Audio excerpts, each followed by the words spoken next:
अस्सलामुअलैकुम बच्चों, this is doctor Mohammad Shafi and you guys are watching बायोमिस्ट्री।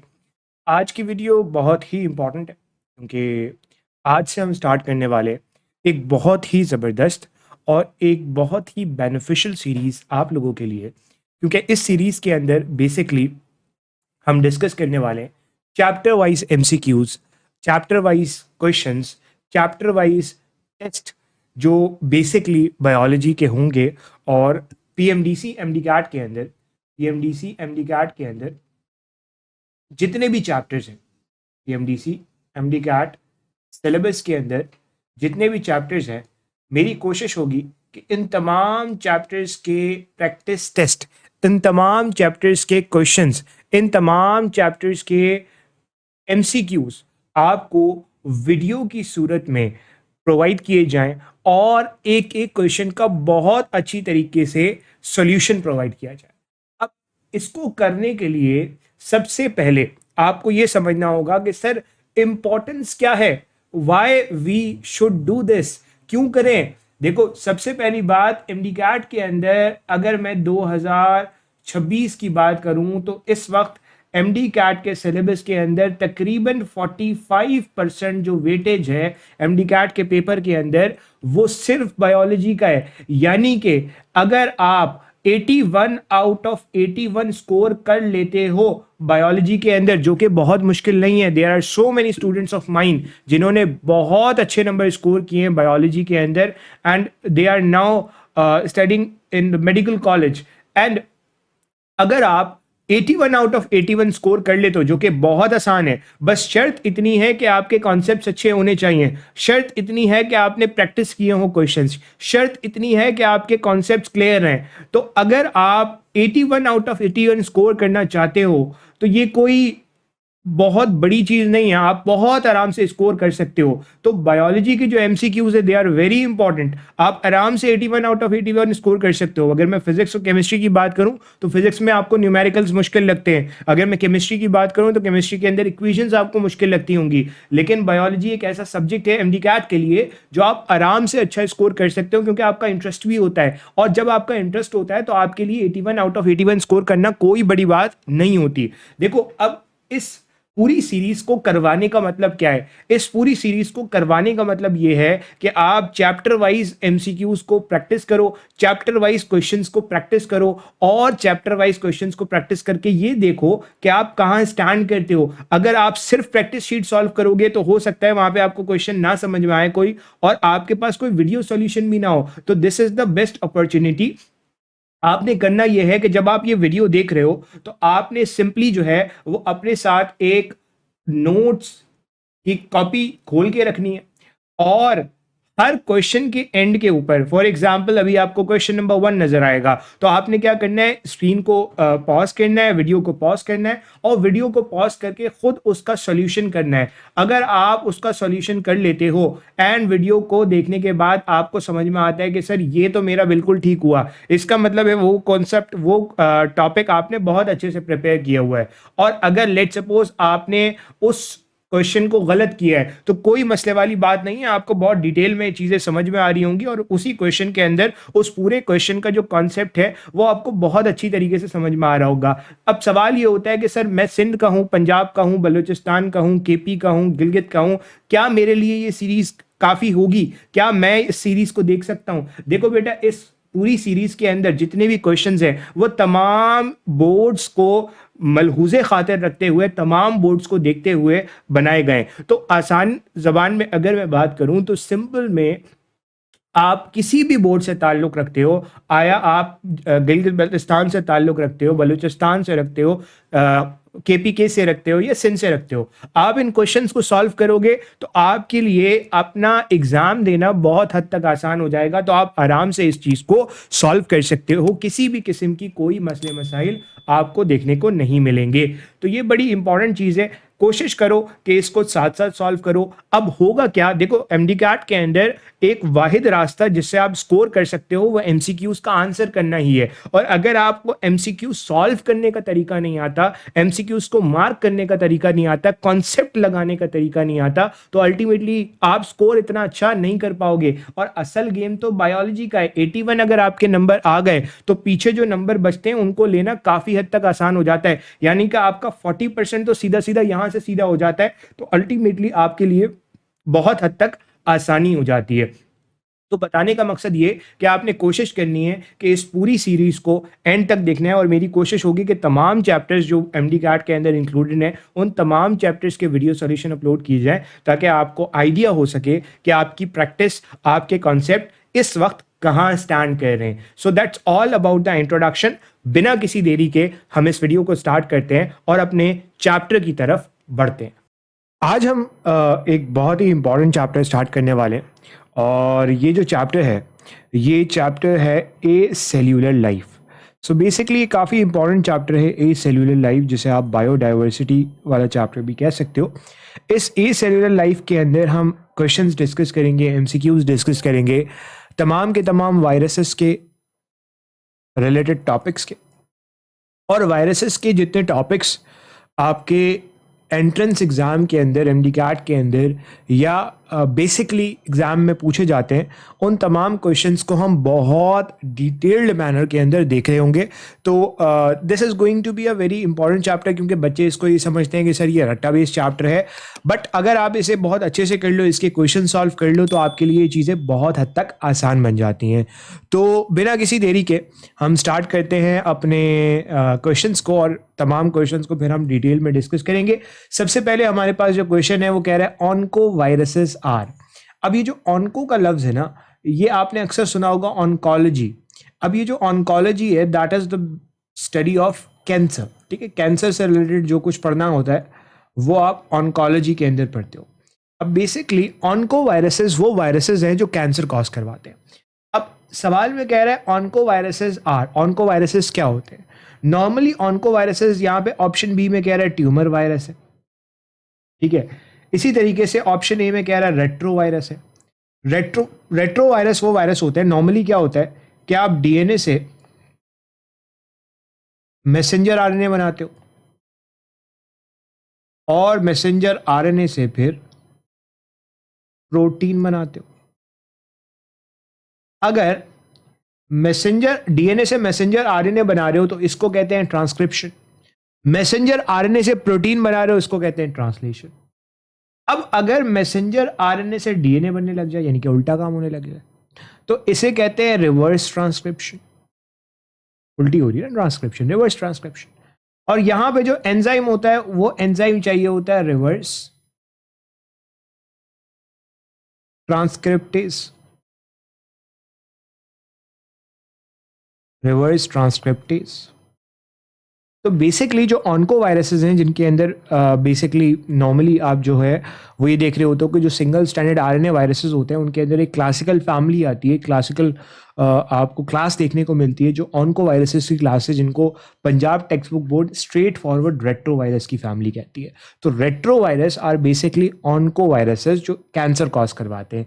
Sir example दे दें इसकी, क्लासिकल एग्जाम्पल बहुत सारे वायरसेस हो सकते हैं, बट आप जो है वो इतना समझो कि रेट्रो वायरस की ही फैमिली के अंदर एचआईवी, और रेट्रो वायरस की ही फैमिली के अंदर बहुत सारे और वायरसेस भी आते हैं, बट इतना आप जान लो तो that is more than enough. तो according to Punjab text book board straight forward जो इसका आंसर बनता है, ये पंजाब टेक्स्ट बुक बोर्ड के अंदर स्ट्रेट फॉरवर्ड लाइन लिखी हुई है कि onco viruses, retro viruses bracket के अंदर उन्होंने क्लियरली मेंशन किया है they are the onco viruses, ठीक है। तो यहाँ पे ट्यूमर वायरस बहुत एग्जैक्ट आंसर नहीं बन सकता। क्यों नहीं बन सकता? क्योंकि ऑन्को वायरसेस में हर तरह का वायरस आ जाएगा। ट्यूमर वायरसेस आप उनको डायरेक्टली ऑन्को वायरसेस नहीं कहोगे। तो याद रखना रेट्रो वायरस भी हमारे पास सिंगल स्टैंडर्ड आरएनए वायरस होता है। तो इसके अंदर जो स्ट्रेट फॉरवर्ड आंसर बनता है ना, आप तमाम single standard RNA virus onco viruses नहीं हो सकते। तो ये तो नहीं हो सकता, डीएनए वायरस भी नहीं हो सकता। तो इसका मतलब है यहाँ पे जो अप्रोप्रिएट आंसर बनेगा वो क्या बनेगा? ऑप्शन ए बनेगा। आगे चलते हैं।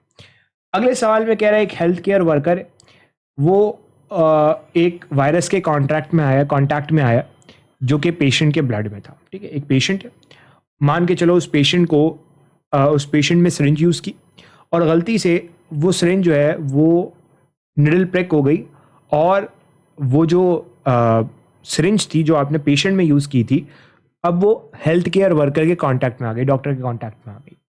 अब कह रहे हैं which virus is most likely responsible, कौन सा वायरस ज़्यादातर रिस्पॉन्सिबल होगा? तो ये वो वायरसेस होंगे जो नॉर्मली ब्लड से फैल रहे होते हैं। अब इसकी जो क्लासिकल एग्जाम्पल है वो मीजल्स तो नहीं होगा, मीजल्स इससे नहीं फैलता। पोलियो वायरस भी इस तरीके से नहीं फैलता, नॉर्मली फीको ओरल रूट देखने को मिल सकता है। इन्फ्लुएंजा वायरस तो ड्रॉपलेट से फैलता है, तो ये तीन तो नहीं हो सकते। इसका मतलब है यहाँ पे जो करेक्ट आंसर बनेगा वो HIV बनेगा। HIV ब्लड में होता है और अगर एक पेशेंट है जिसको HIV पॉजिटिव है, जो बेसिकली HIV पॉजिटिव है, और किसी भी तरीके से अगर एक हेल्थ केयर वर्कर उसके कॉन्टैक्ट में आ गया, फॉर एग्जाम्पल निडल प्रेक इंजरी हो गई या फॉर एग्जाम्पल पेशेंट का ब्लड निकल रहा था और हेल्थ केयर वर्कर में चोट लगी हुई थी या लेसरेशन थी जिसकी वजह से स्किन में ब्रेक था, तो अल्टीमेटली वायरस तो कॉन्टैक्ट में आ चुका है, तो there are chances of HIV। ठीक है, तो HIV क्या करवाता है? एक बीमारी करवाता है जिसको आप एड्स कहते हो, एक्वायर्ड इम्यूनो डेफिशिएंसी सिंड्रोम, और HIV की फुल फॉर्म है ह्यूमन इम्यूनो डेफिशिएंसी वायरस। ठीक है, आगे चलते हैं, तो आंसर यहाँ पे ऑप्शन बी है। आगे चलेंगे, कह रहा है viral genome is always located inside the capsid of a. अब ये बड़ी इंटरेस्टिंग बात कह रहा है, कह रहा है वायरस का अगर आप जनरल स्ट्रक्चर देखो ना, तो सबसे बाहर जो कवर होता है उसे कहते हैं कोट, और कोट के अंदर दो चीजें आती हैं।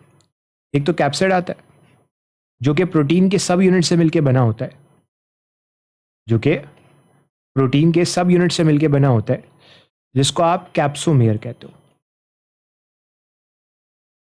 ये तमाम वायरसेस के अंदर होगा। दूसरा यहाँ पे आता है एनवेलप, ये तमाम वायरसेस में हो ये ज़रूरी नहीं है।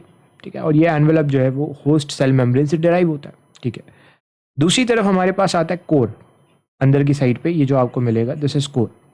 अब इस कोर के अंदर क्या होता है? इस कोर के अंदर आपका जेनेटिक मटेरियल होता है। तो वायरस का जो जेनेटिक मटेरियल है वो इनसाइड द कैप्सिड मौजूद है। बिल्कुल ठीक बात है। किसके? वायरस के। एनिमल वायरस के भी हो सकता है, प्लांट के भी हो सकता है, बैक्टीरियल के भी हो सकता है। तो इसका जो करेक्ट आंसर है वो विरियॉन है। विरियॉन कहते हैं एक कंप्लीट वायरस को। तो कोई भी वायरस हो उसके अंदर जो है वो यही स्ट्रक्चर होगा, कंप्लीट वायरस। ठीक है भाई, आगे चलते हैं। अगले सवाल में कह रहा है viruses that can integrate into host DNA. कौन सा ऐसा वायरस है जिसको आप होस्ट डीएनए के साथ इंटीग्रेट कर सकते हो? हम जब बुक पढ़ते हैं तो हमें पता चलता है कि नॉर्मली जो रेट्रोवायरस होते हैं वो क्या करते हैं, वो अपना डीएनए बनाते हैं। मान के चलो ये अपना डीएनए, और ये इस डीएनए को, ये होस्ट का डीएनए, ठीक है, ये होस्ट का डीएनए, ये अपना डीएनए। अब करते ये हैं कि ये जो वायरसेस हैं ये अपना डीएनए होस्ट के डीएनए के साथ इंटीग्रेट कर देते हैं। इस चीज को कहते हैं प्रोवायरस। प्रोवायरस क्योंकि इसी से आगे जाके वायरस डिराइव होगा, वायरस रेप्लिकेट करेगा। ठीक है, तो ये क्या कर रहे हैं, ये बेसिकली अपना डीएनए होस्ट के डीएनए के साथ इंटीग्रेट कर रहे हैं, मिला रहे हैं। तो यहाँ पे जो आंसर बनेगा वो क्या बनेगा? Hepatitis A virus no, influenza no, pox virus no. जो स्ट्रेट फॉरवर्ड आंसर बनेगा वो रेट्रो वायरस बनेगा, क्योंकि रेट्रो वायरस में देखने को मिलता है। रेट्रो वायरस में क्लासिकल एग्जाम्पल HIV है, जहाँ पे आप लाइफ साइकिल पढ़ते हो तो आपको भी पता चलता है। ठीक है सर, आगे चलते हैं। कह रहा है it consist of phospholipid bilayer. कौन फॉस्फोलिपिड बाइलेयर से बना हुआ है? तो देखो, मैंने आपको बताया कि जो कोट होता है उसके अंदर एक चीज होती है जिसे आप एनवेलप कहते हो। अब ये जो एनवेलप है ये कहां से आता है? ये होस्ट सेल मेम्ब्रेन से आता है। अब अगर ये होस्ट की सेल मेम्ब्रेन से आ रहा है तो ऑब्वियसली सेल मेम्ब्रेन में फॉस्फोलिपिड, तो फॉस्फोलिपिड से बना होगा। तो यहाँ पे आंसर स्ट्रेट फॉरवर्ड एनवेलप आएगा, क्योंकि कैप्सिड तो प्रोटीन सब यूनिट से बना होते हैं जिसे कैप्सोमेयर कहते हैं। कोर के अंदर तो जेनेटिक मटेरियल, जीनोम या तो डीएनए होगा या आरएनए होगा। तो इसका मतलब है आंसर इज ऑप्शन सी। आगे चलते हैं। अगले सवाल में कह रहा है retroviruses are unique due to enzyme. अभी हमने डिस्कस किया रेट्रोवायरस मैसेंजर आरएनए से डीएनए बना सकते हैं, रिवर्स ट्रांसक्रिप्शन कर सकते हैं, और यहाँ जो एंजाइम होता है वो होता है रिवर्स ट्रांसक्रिप्टेज। तो स्ट्रेट फॉरवर्ड आंसर हो गया ऑप्शन सी। आगे चलते हैं। अगले सवाल में कह रहा है प्रो वायरस रेफर टू। अभी हमने देखा प्रो वायरस भी क्या होता है, ये भी हम देख चुके हैं ऑलरेडी। प्रो वायरस का मतलब ये है कि होस्ट का डीएनए है और इस होस्ट के डीएनए के ऊपर आपने क्या लगा दिए? वायरस का डीएनए लगा दिया। This whole structure is called pro virus. इसे आप क्या कह रहे हो? प्रो वायरस कह रहे हो। तो यहाँ पे क्या हो रहा है, वायरस के डीएनए को आप लगा रहे हो होस्ट के डीएनए के साथ, जेनेटिक मटेरियल के साथ, तो option B is the right answer. ठीक है, आगे चलते हैं। कह रहा है if new virus is discovered that contain RNA, अगर एक नया वायरस डिस्कवर हो जिसमें आरएनए हो और वो ट्यूमर कॉज करे, तो आप उसको कैसे क्लासिफाई करोगे? बैक्टीरियोफेज तो क्लासिफाई नहीं कर सकते क्योंकि बैक्टीरिया के ऊपर तो हमला नहीं कर रहा, ये तो नहीं लिखा हुआ। हर्पीज वायरस भी आप नहीं कह सकते क्योंकि ट्यूमर कॉज में हर्पीज मेजरली तो नहीं आता। पॉक्स वायरस की फैमिली के अंदर भी नहीं आएगा। तो इसका मतलब है आंसर इज रेट्रो वायरस। मैंने आपको बताया retro viruses are single stranded RNA viruses जो कैंसर कॉज करते हैं, ट्यूमर कॉज करते हैं। तो यहाँ पे जो स्ट्रेट फॉरवर्ड आंसर बनेगा वो ऑप्शन बी बनेगा। आगे चलते हैं। कह रहे capsid of viruses are made up of, ये भी हमने देखा कैप्सिड ऑफ वायरसेस बने होते हैं प्रोटीन के सब यूनिट से जिन्हें आप कैप्सोमेयर्स कहते हो।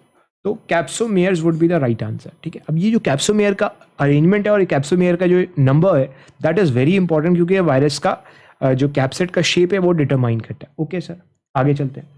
कह रहे the shape of virus is determined by the arrangement of, basically जो शेप है वायरस का वो कौन डिटरमाइन करता है, किसकी अरेंजमेंट से पता लगता है? तो हमने डिस्कस किया कि वायरस की जो कैप्सिड होती है उसकी शेप या तो आइकोसाहीड्रल हो सकती है या हेलिकल हो सकती है अगर हम मेजरली देखें। तो इन दोनों की जो शेप है किस बेसिस के ऊपर है? ये कैप्सोमेयर की अरेंजमेंट के ऊपर है। तो आंसर यहाँ पे ऑप्शन डी बनता है कैप्सोमेयर। सो स्ट्रेट फॉरवर्ड यहाँ पे जो आंसर बनेगा वो ऑप्शन डी बनेगा। इस सवाल में आपसे कहा जा रहा है if a virus lack an envelope, अगर एक वायरस में एनवेलप ना हो, what is the immediate covering surrounding its capsid. ठीक है, अब मान के चलो एक वायरस है और उसके अंदर ये कैप्सिड है। ठीक है, कैप्सिड के बाहर एनवेलप होता है, अब एनवेलप नहीं है तो जस्ट बिलो दिस कैप्सिड इस वायरस के अंदर क्या कवरिंग होगी? तो जाहिर सी बात है कैप्सिड के अंदर तो और कोई कवरिंग नहीं होती, कोई सेल मेम्ब्रेन तो नहीं देखने को मिलेगी क्योंकि वायरस के अंदर कोई सेल मेम्ब्रेन नहीं होती, कोई न्यूक्लियर मेम्ब्रेन नहीं होती। Virus is not a cell, precisely virus में कोई सेल नहीं है। इसी तरीके से कोई फैटी लेयर नहीं होगी। तो यहाँ पे जो प्रेसाइज आंसर बनेगा वो बनेगा there will be no other covering, क्योंकि एनवेलप बाहर होता है। अगर एनवेलप नहीं है तो कैप्सिड ही होगा, कैप्सिड के अंदर तो सारी चीजें मौजूद होंगी, कवरिंग कोई नहीं होगी। तो आंसर इज ऑप्शन सी। आगे चलते हैं। अगले सवाल में आपसे कह रहा है which one of the following virus do not have to penetrate the cell wall, इनमें से कौन सा वायरस ऐसा है जिसको सेल वॉल के अंदर पेनिट्रेट नहीं करना पड़ता? तो बहुत सिंपल सी बात है, एक वायरस जिसको सेल वॉल के अंदर पेनिट्रेट करना है, पहले उस सेल के अंदर जिस सेल में उसको पेनिट्रेट करना है उधर सेल वॉल होनी चाहिए। अब वहां अगर सेल वॉल ही नहीं है तो हाउ कैन यू से कि वो पेनिट्रेट करेगा सेल वॉल? नहीं कर सकता ना ऑब्वियसली। तो प्लांट के अंदर सेल वॉल देखने को मिलेगी, बैक्टीरिया के अंदर सेल वॉल देखने को मिलेगी। बैक्टीरियोफेज वो वायरसेस होते हैं जो बैक्टीरिया को इन्फेक्ट करते हैं, तो बैक्टीरियल वायरसेस भी सेम चीज़ है। तो ये तीन तो नहीं हो सकते। तो यहाँ पे जो आंसर बनेगा वो एनिमल वायरस बनेगा, क्योंकि एनिमल वायरस एनिमल्स के अंदर कोई सेल वॉल नहीं होती। जब सेल वॉल नहीं होती तो ऑब्वियसली आराम से पेनिट्रेट करेंगे। आंसर हो जाता है ऑप्शन सी। अगले सवाल में कह रहा है HIV primarily infect, HIV primarily किसको इन्फेक्ट करता है? तो ह्यूमन इम्यूनो डेफिशिएंसी वायरस वो वायरस है जो इम्यून सिस्टम को इन्फेक्ट करेगा। अब इम्यून सिस्टम में भी किसको करता है? इम्यून सिस्टम में कुछ सेल्स होते हैं जिन्हें आप टी लिम्फोसाइट्स कहते हो। टी लिम्फोसाइट्स भी कई तरह के होते हैं, उसमें एक होता है टी हेल्पर सेल। तो ये हेल्पर टी सेल को इन्फेक्ट करेगा। Answer is option C. ठीक है, आगे चलते हैं। अगले सवाल में कह रहा है HIV is host specific because it, HIV एक होस्ट स्पेसिफिक वायरस है। होस्ट स्पेसिफिक का मतलब, होस्ट स्पेसिफिक का मतलब जिसको इन्फेक्ट करने से वो उसको इन्फेक्ट करेगा, बाकियों को नहीं करेगा। तो इसका नाम है ह्यूमन इम्यूनो डेफिशिएंसी वायरस। तो इसका मतलब इसका होस्ट ह्यूमन होगा। लेकिन होस्ट स्पेसिफिक क्यों है? बिकॉज इट, किस वजह से? तो बेसिकली हमारे पास जो HIV है वो ल्यूकोसाइट यानी कि WBC को तो इन्फेक्ट करता है। टी लिम्फोसाइट WBC नहीं हो सकता है, ओनली इन्फेक्ट ह्यूमन। अब अगर आप इस चीज़ को देखो तो यहाँ पे डिफरेंट बुक्स के अंदर एक लाइन लिखी हुई है कि जो मंकी होता है, मंकी को ये इन्फेक्ट कर सकता है बट डिजीज कॉज नहीं करता। तो इसका मतलब ये भी नहीं हो सकता। रिक्वायर एनिमल रिजर्वायर नहीं। तो यहाँ पे जो आंसर बनेगा वो बनेगा in fact monkey without causing disease. Option A would be the right answer. ठीक है, straight forward option A is the right answer. आगे चलेंगे। अगले सवाल में कह रहा है hepatitis A virus is an. अब देखो, सबसे पहले तो आपको ये पता होना चाहिए DNA वायरस है कि RNA वायरस है। तो आप स्ट्रेट फॉरवर्ड ये जानते हो कि हेपेटाइटिस ए और हेपेटाइटिस ई जो होता है ये फीको ओरल रूट से फैलता है, फीको ओरल रूट से फैलता है।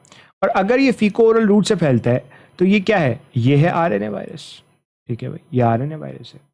अब ये आरएनए वायरस है तो क्या ये एनवेलप्ड आरएनए वायरस है या नॉन एनवेलप्ड आरएनए वायरस है? तो बेसिकली ये नॉन एनवेलप्ड आरएनए वायरस है, जिसमें एनवेलप नहीं है। जिसमें एनवेलप नहीं होता उसे आप नॉन एनवेलप्ड या नेकेड आरएनए वायरस कह सकते हो। तो आंसर यहाँ पे ऑप्शन बी बन जाता है। ठीक है, अच्छा अब सवाल ये होता है कि सर हेपेटाइटिस सी के बारे में क्या ख्याल है? तो हेपेटाइटिस सी भी आरएनए वायरस है लेकिन वो एनवेलप्ड है। सही है, तो फर्क है दोनों के अंदर। तो बेसिक आंसर यहाँ पे ऑप्शन बी बन जाता है। आगे चलते हैं अगले सवाल की तरफ। अगले सवाल में कह रहा है why do retroviruses differ from other RNA virus? Retrovirus दूसरे आरएनए वायरस से डिफरेंट कैसे होते हैं? देखो, रेट्रोवायरस में डीएनए से बन रहा है। नॉर्मली क्या होता है, डीएनए से बनता है मैसेंजर आरएनए। रेट्रोवायरस में इसका उल्टा हो रहा है। तो क्योंकि रेट्रोवायरस में इसका उल्टा हो रहा है एक एंजाइम की मदद से जिसका नाम है रिवर्स ट्रांसक्रिप्टेज, तो इस वजह से ये बाकी वायरसेस से डिफरेंट है। तो इनका ताल्लुक कैप्सिड लैक कैप्सिड नहीं, कैप्सिड तो वैसे भी होता है, तो ये तो नहीं होगा। They can not infect host cell, नहीं ऐसा भी नहीं हो सकता। दे आर नॉन एनवेलप्ड, जरूरी नहीं है, तो ये भी नहीं हो सकता।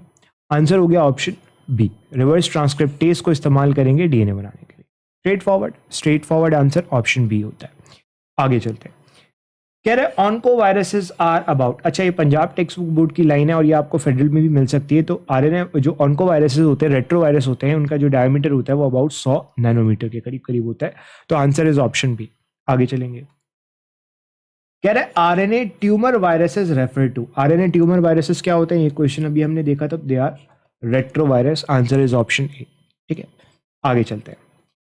अगले सवाल में कह रहा है why AIDS is acquired immuno deficiency syndrome is considered a syndrome. इसको सिंड्रोम क्यों कह रहे हैं? सिंड्रोम का मतलब है कलेक्शन ऑफ सिम्टम्स या कलेक्शन ऑफ डिजीज। बहुत सारे सिम्टम्स एक साथ आ रहे हैं, डिफरेंट ऑर्गन्स के सिम्टम्स एक साथ आ रहे हैं। फॉर एग्जाम्पल, अगर किसी को लिवर का इन्फेक्शन होगा तो उसको सिर्फ लिवर के सिम्टम्स आएंगे मेजरली, बट अगर कोई दूसरे सिम्टम आए तो बहुत कम आएंगे। लेकिन इसके अंदर सिम्टम्स आपको बहुत सारे देखने को मिलते हैं। यहाँ पे एड्स को आप सिंड्रोम क्यों कह रहे हो रादर देन डिजीज? उसकी मेन रीजन यही है कि it is cause by virus which is highly mutable. नहीं, ऐसे तो इन्फ्लुएंजा वायरस भी होता है, तो नहीं हो सकता। It is contagious, no obviously ये रीजन तो नहीं बन सकता ना। It is characterise by complex of symptoms and opportunistic infections due to a weakened immune system. अब ये जो HIV है ना, ये HIV आता है और हेल्पर टी सेल को इन्फेक्ट करता है, जिसकी वजह से इम्यून सिस्टम हो जाता है वीक। अब जैसे ही आपकी बॉडी में अपना इम्यून सिस्टम हो गया है वीक, तो बाहर वालों को मौका मिलेगा हमला करने के लिए।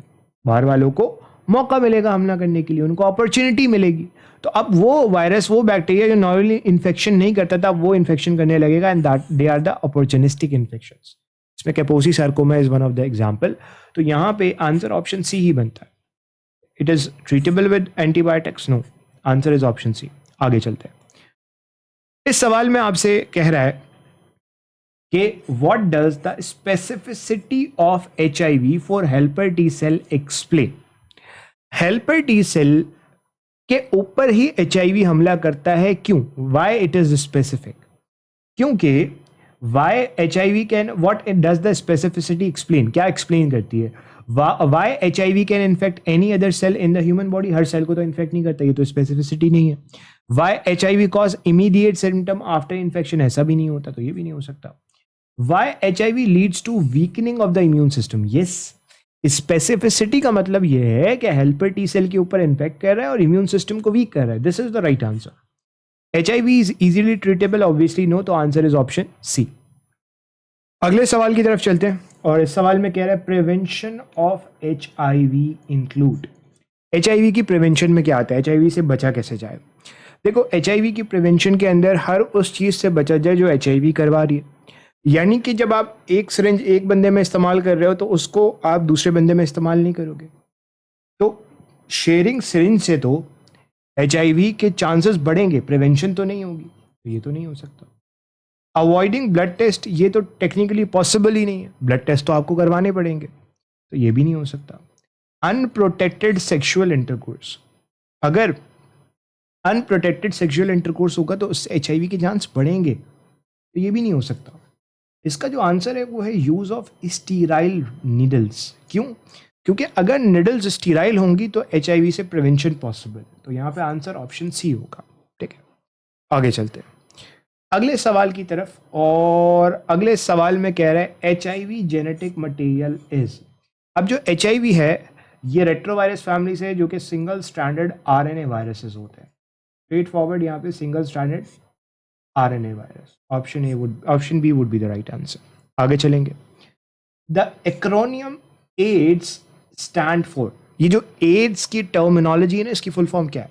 अभी हमने बार बार डिस्कस किया, एक्वायर्ड इम्यूनो डेफिशिएंसी सिंड्रोम। और सेम सवाल ये DUHS 2022 या इसी तरीके से जो है वो पूछा गया था डाउ के क्वेश्चन, डाउ के पास पेपर के अंदर भी। तो ये इस तरीके से भी इंपॉर्टेंट सवाल होता है। ठीक है, आगे चलते हैं। कह रहे हैं HIV require specific dash to infect host cell. HIV को क्या चाहिए होता है होस्ट सेल को इन्फेक्ट करने के लिए? पहले तो HIV को पहचानना होगा कि ये हेल्पर T सेल है भी या नहीं है, ये बॉडी का कोई और सेल तो नहीं है। कैसे पहचानेगा? हेल्पर T सेल के ऊपर रिसेप्टर है, उसकी मदद से। तो this receptor is actually going to make HIV recognise किस तरीके से आपका जो है वो किसको जाके इन्फेक्ट करना है। तो यहाँ पे जो करेक्ट आंसर बनेगा वो रिसेप्टर बनेगा। Answer is option B. आगे चलते हैं अगले सवाल में आपसे कह रहा है a key reason for immune failure in AIDS. AIDS में इम्यून सिस्टम क्यों फेल हो जाता है? क्योंकि हेल्पर T सेल डिस्ट्रॉय होते हैं और हेल्पर T सेल की तादाद कम होती है। जब हेल्पर T सेल की तादाद कम होती है तो इम्यूनिटी फेल होने लगती है। तो यहाँ पे आंसर जो होगा वो decrease in helper T lymphocyte होगा। यहाँ पे आंसर ऑप्शन सी बनता है। ठीक है, अगले क्वेश्चन की तरफ चलते हैं। Integrated HIV DNA into host genome is called. ये सवाल रिपीट हुआ है। This is basically provirus. तो अभी हम डिस्कस कर चुके हैं। Answer is option D. अगले क्वेश्चन की तरफ चलते हैं। HIV belongs to which group of viruses? तो मैं ऑलरेडी बता चुका हूं, रेट्रो ग्रुप से ताल्लुक रखता है। पैरामाइक्सो वायरस की फैमिली में मीजल्स और मम्स आ जाएंगे। मीजल मम्स आ जाएंगे। पॉक्स वायरस में स्मॉल पॉक्स आ जाता है। तो ये तो नहीं हो सकते, ये भी नहीं हो सकता, ये भी नहीं हो सकता। Answer is option B. आगे चलते हैं अगले सवाल में कह रहा है what are the primary criteria for classifying plant animal and bacterial viruses. किस बेसिस के ऊपर आप प्लांट वायरस को अलग, बैक्टीरिया के अलग, एनिमल के अलग को अलग कह रहे हो? On the basis of host. किसको इन्फेक्ट कर रहा है, किसको इन्फेक्ट कर रहा है? तो बस यही लफ्ज ढूंढ लो, host specificity and geographic distribution. Host specificity आ गया तो यहाँ पे आंसर ऑप्शन ए बन गया। डिजीज सीवियरिटी से इसका कोई ताल्लुक नहीं कि ये प्लांट वायरस है कि एनिमल वायरस है, होस्ट से ताल्लुक है। तो ये तो नहीं हो सकता ऑब्वियसली। कह रहा है morphology and nucleic acid property, obviously नहीं। वायरुलेंस कितना ज़्यादा खतरनाक है वायरस नो, इंक्यूबेशन पीरियड कितना टाइम लग रहा है उसको सिम्टम शो करने के लिए, ये भी नहीं हो सकता। Answer is option A. आगे चलते हैं अगले सवाल में कह रहा है which nucleic acid type is not used in RNA classification. जब भी आप वायरस की क्लासिफिकेशन, नॉट RNA, वायरस की क्लासिफिकेशन करोगे तो कौन सा न्यूक्लिक एसिड की टाइप, न्यूक्लिक एसिड की क्लासिफिकेशन आप इस्तेमाल नहीं करोगे? सबसे पहले तो आप RNA DNA की बेसिस पे वायरस को क्लासिफाई करोगे। तो ये तो नहीं हो सकता। अब RNA और DNA की बेसिस पे क्लासिफिकेशन आप कैसे करते हो? Single standard, double standard. तो ये सिंगल स्टैंडर्ड इसकी बेसिस पे भी क्लासिफिकेशन करते हो, डबल स्टैंडर्ड की भी क्लासिफिकेशन करते हो। बट ये सर्कुलर RNA कोई चीज़ नहीं है। तो यहाँ पे जो आंसर बनेगा वो ऑप्शन सी बनेगा। आगे चलते हैं कह रहे हैं पॉक्स वायरसेस जो कि बेसिकली स्मॉल पॉक्स करवाते हैं, स्मॉल पॉक्स करवाते हैं, ये वायरसेस को आप कैसे क्लासिफाई करोगे? तो they are basically DNA viruses. अब ये DNA एनवेलप्ड वायरस होता है या नॉन एनवेलप्ड होता है? ऑब्वियसली ये एनवेलप्ड होता है। तो यहाँ पे जो आंसर बनेगा वो स्ट्रेट फॉरवर्ड ऑप्शन बी बनेगा। अगले क्वेश्चन की तरफ चलते हैं और इस क्वेश्चन में कह रहे हैं इन्फ्लुएंजा वायरसेस क्या होते हैं। देखो पहली बात, इन्फ्लुएंजा वायरस एनवेलप्ड वायरस है। इन्फ्लुएंजा वायरस एनवेलप्ड वायरस है। अब एनवेलप्ड पे आपने फैसला कर लिया तो नेकेड तो चला गया। अब सवाल ये होता है कि कॉम्प्लेक्स RNA वायरस है या ये एनवेलप्ड RNA वायरस है? तो ऑब्वियसली RNA वायरस है, तो इसलिए यहाँ पे enveloped RNA virus would be the right answer. ठीक है, अगले सवाल की तरफ चलते हैं। कह रहा है which of the following virus is classified as enveloped virus. कौन सा वायरस को आप क्लासिफाई करते हो कि ये एनवेलप्ड वायरस है? देखो बैक्टीरियोफेज एनवेलप्ड नहीं होता, पोलियो वायरस की बात करूं तो पोलियो वायरस भी अगेन नहीं हो सकता। टोबैको मोजाइक वायरस की बात करूं, नो। तो आंसर यहाँ पे स्ट्रेट फॉरवर्ड एचआईवी होता है, जो कि एक एनवेलप्ड स्फेरिकल शेप का वायरस होता है या सर्कुलर शेप का वायरस होता है। डिफरेंट बुक्स के अंदर डिफरेंट मिल सकता है। आगे चलते हैं। कह रहा है आइडेंटिफाई द वैक्सीनिया वायरस। अब ये वैक्सीनिया वायरस को आइडेंटिफाई करना है, या पंजाब टेक्स्ट बुक में एक आपको जो है वो पिक्चर का टेबल मिलेगा, उसमें से आपने वेरीफाई आइडेंटिफाई करना है। तो ये तो शेप आप देख के बता सकते हो, टैडपोल शेप है, और टैडपोल शेप नॉर्मली किसका होता है, बैक्टीरियोफेज का होता है, तो ये तो नहीं हो सकता। ठीक है भाई, ये आपको नजर आ रहा है समवॉट टोबैको मोजाइक वायरस की तरह, तो यस टीएमवी है, तो ये भी नहीं हो सकता। ये है ऑरिफ वायरस, ये आपको इलेक्ट्रॉन माइक्रोस्कोपी जब आप करोगे तो ये ऑरिफ वायरस नजर आएगा, नहीं हो सकता।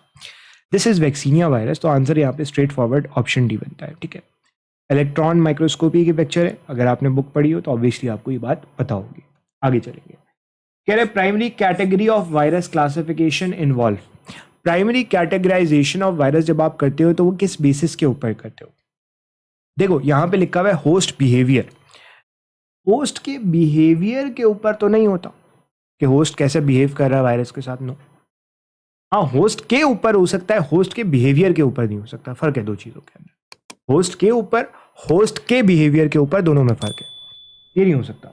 रिप्रोडक्शन रेट के ऊपर तो ऑब्वियसली नहीं होगा, सेल डिवीजन में भी नहीं होगा, तो आंसर यहाँ पे मॉर्फोलॉजी हो जाएगा, जिसमें आप आइकोसाइड्स या हेलिकल शेप ले लेते हो, ये क्लासिफिकेशन आ जाएगी। आंसर यहाँ पे ऑप्शन बी होता है। आगे चलते हैं। विच of the following is the characteristic of retrovirus? तो हम पढ़ते आ रहे हैं, रेट्रोवायरस वो वायरस होता है जो मैसेंजर आरएनए से डीएनए बना ले। तो इनके पास डीएनए तो नहीं होता मैसेंजर, बेसिकली इनके पास आरएनए होता है। They infect only bacteria, no. Retrovirus classically आपके पास ह्यूमन को भी इन्फेक्ट करते हैं, no. They can not integrate into host genome, अभी हमने पढ़ा, नो, ऐसा भी नहीं होता। तो यहाँ पे आंसर ऑप्शन बी बनता है, रिवर्स ट्रांसक्रिप्टेज है यहाँ पे, तो answer is option B, straightforward, बहुत सिंपल क्वेश्चन है। आगे चलते हैं। कह रहा है example of animal virus disease include.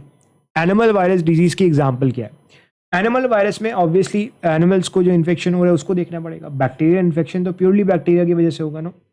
Tobacco mosaic disease ये प्लांट्स में होता है, तो अगेन एनिमल्स में नहीं होगा। पोटैटो येलो डार्फ प्लांट्स लग रहा है, ठीक है, प्लांट लग रहा है तो ऑब्वियसली नहीं।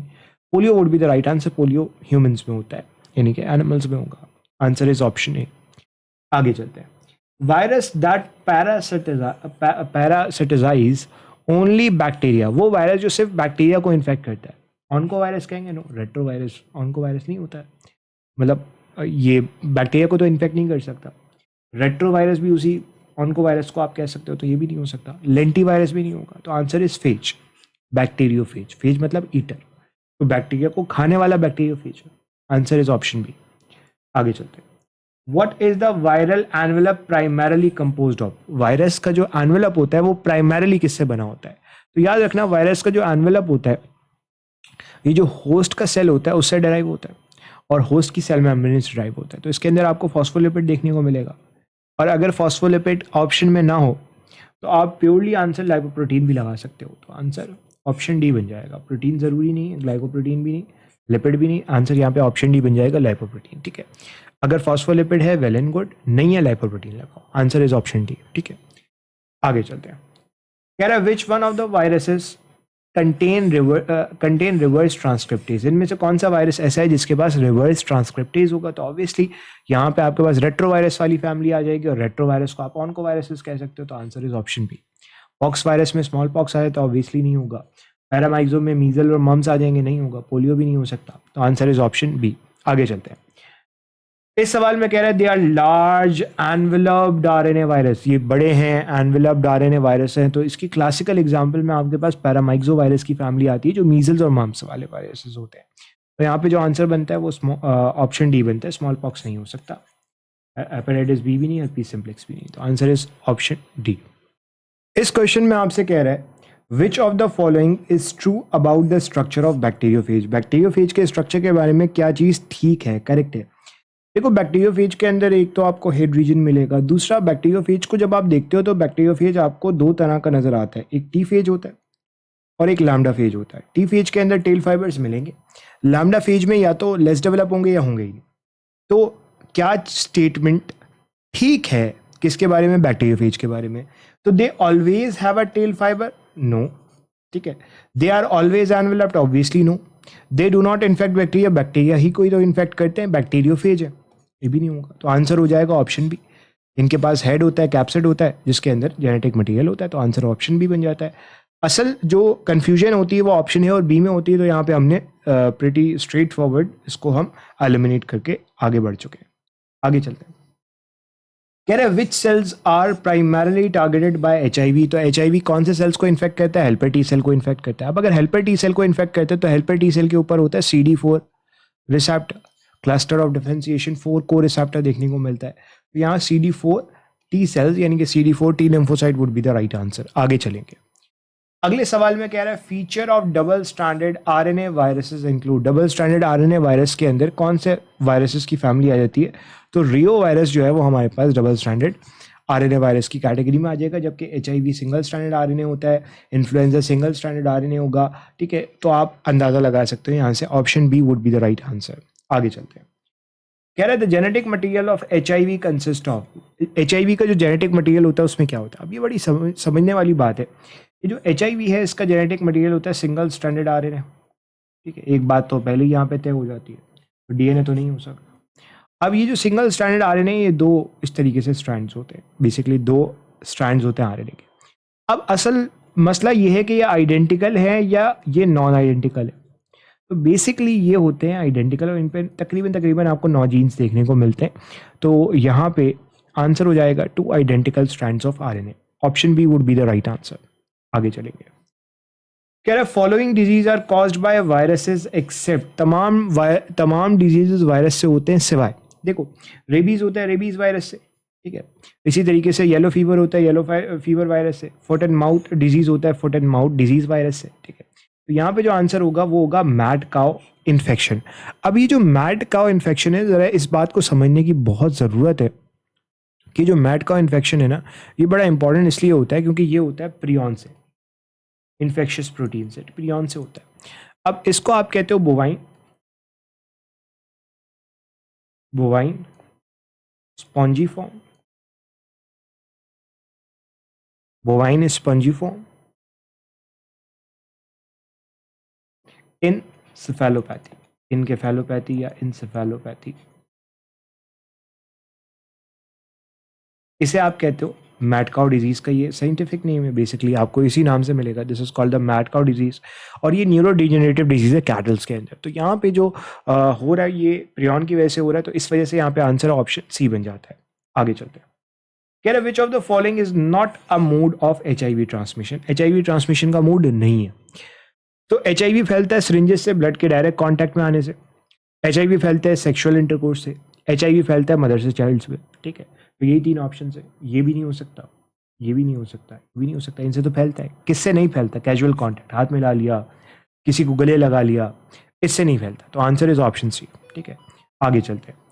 अगले सवाल में कह रहा है the presence of viral envelope. Viral envelope की जो प्रेजेंस होती है वो क्या करती है?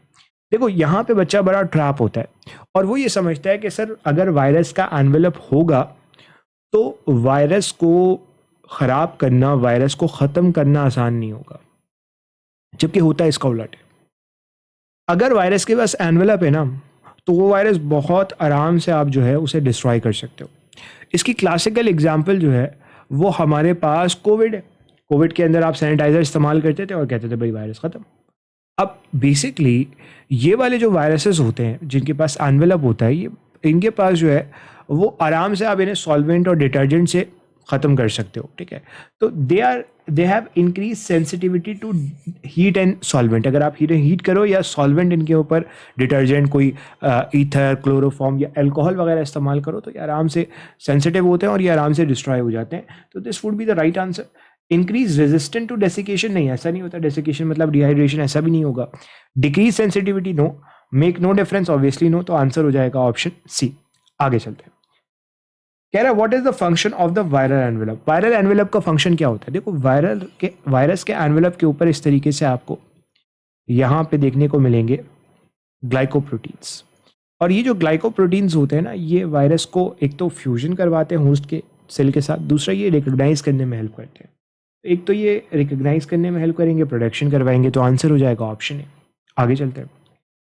कह रहा है which of the following is a symptom of early HIV infection. Early HIV infection में से जब आप HIV इन्फेक्शन को देखते हो तो HIV इन्फेक्शन में एक तो एसिम्प्टोमेटिक कैरियर स्टेज होता है, फिर आपके पास एड्स रिलेटेड सिम्टम्स होते हैं, फिर फुल ब्लोन एड्स होता है। ठीक है, तो जो अर्ली HIV सिम्टम्स है जिसमें एसिम्प्टोमेटिक कैरियर स्टेज है, बंदे को पता नहीं है कि उसको HIV है लेकिन स्टिल वो ट्रांसमिट कर रहा है, तो उसमें जो सिम्टम्स होते हैं वो बहुत सिंपल से होते हैं, फ्लू लाइक सिम्टम्स होते हैं। तो यहाँ पे जो करेक्ट आंसर बनता है वो ऑप्शन बी बनता है। Option B would be the right answer, क्योंकि फ्लू लाइक सिम्टम्स होंगे, नज़ला जुकाम खांसी बुखार ये वाली चीज़ें देखने को मिलेगी, तो आंसर हो जाएगा ऑप्शन बी। आगे चलते हैं।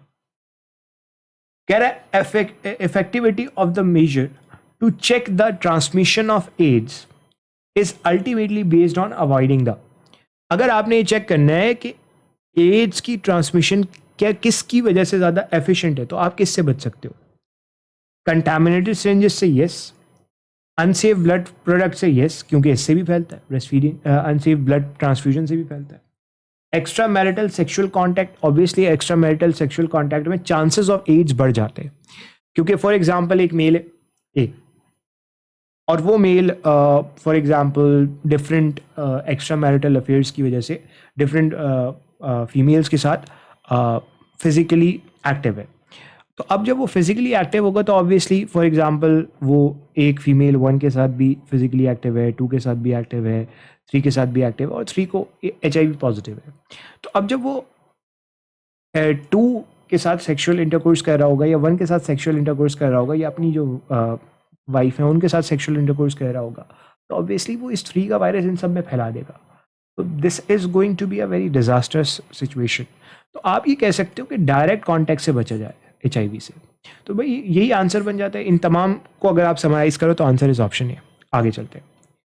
अगले सवाल में कह रहा है which of the following is common route of HIV transmission. Common route क्या होता है? खाना शेयर करने से नो, मॉस्किटो बाइट से नो, ब्रीदिंग से नहीं, अनप्रोटेक्टेड सेक्सुअल इंटरकोर्स से, तो आंसर हो जाएगा ऑप्शन बी। आगे चलते हैं। अगले सवाल में कह रहा है example of single stranded DNA virus. Single stranded DNA virus की एग्जाम्पल पॉक्स वायरस तो बिल्कुल नहीं होंगे, इन्फ्लुएंजा वायरस भी नहीं है, एडिनो वायरस भी नहीं है, तो पर्वो virus would be the right answer. Simple, straight forward. आगे चलते हैं। कह रहा है what is the genetic material of most animal viruses. Most animal viruses का जेनेटिक मटेरियल क्या होगा? अब यहाँ पे ना ये आपको कंफ्यूज करने के लिए स्टेटमेंट दिया हुआ है। सिन टेक्स्ट बुक बोर्ड ये कहती है कि एनिमल वायरसेस के पास DNA भी हो सकता है और RNA भी हो सकता है। तो DNA भी हो सकता है और RNA भी हो सकता है, बोथ DNA एंड RNA। सिर्फ DNA मिले ज़रूरी नहीं है, सिर्फ RNA मिले ज़रूरी नहीं है, तो आंसर हो जाएगा ऑप्शन सी। ठीक है, आगे चलते हैं। कह रहा है what is the function of enzyme reverse transcriptase. तो बार बार हम इस पर डिस्कशन कर चुके हैं। रिवर्स ट्रांसक्रिप्टेज का काम है वायरस का जो RNA है उसको DNA में कन्वर्ट करना, वायरस का जो RNA है उसको DNA में कन्वर्ट करना। This is the right answer. Virus के DNA को DNA में कन्वर्ट करना, no. Replicate viral RNA, no. Assemble new RNA viral particle, no obviously. तो आंसर हो जाएगा ऑप्शन बी। ठीक है, लास्ट क्वेश्चन की तरफ चलते हैं। कह रहे हैं HIV को आप कैसे क्लासीफाई करते हो? तो HIV single stranded RNA virus है और HIV जो है वो बेसिकली रेट्रो वायरस की फैमिली में आता है। तो आप ये ऑन्को वायरस होगा या रेट्रो वायरस होगा, तो जो नाम ज़्यादा लिखा हुआ है वो ज़्यादा अच्छा होगा, यानी कि onco virus and retro virus somewhat similar हो सकते हैं। बट आप यहाँ पे आंसर ऑप्शन सी मार्क करोगे, रेट्रो वायरस। उसकी बेसिक सी रीज़न ये कि HIV को आप रेट्रो वायरस की क्लास में दाखिल करते हो। तो यहाँ पे जो स्ट्रेट फॉरवर्ड मतलब जो ज़्यादा अच्छा आंसर होगा वो रेट्रो वायरस होगा। यहाँ पे आके हमने तमाम के तमाम क्वेश्चंस जो ए सेल्यूलर लाइफ के थे, जो बेसिकली वायरस वाले चैप्टर के थे, वो तमाम के तमाम क्वेश्चंस डिस्कस कर लिए। एंड आई होप सो कि यहाँ पे आपके सारे डाउट्स, सारी चीज़ें ऑलरेडी क्लियर हो गई होंगी। Still if you have any question you can ask in the comment section. आज के लिए इतना ही रखते हैं, इंशाल्लाह आपसे मुलाकात होगी नए चैप्टर के साथ। तब तक के लिए अल्लाह हाफ़िज़।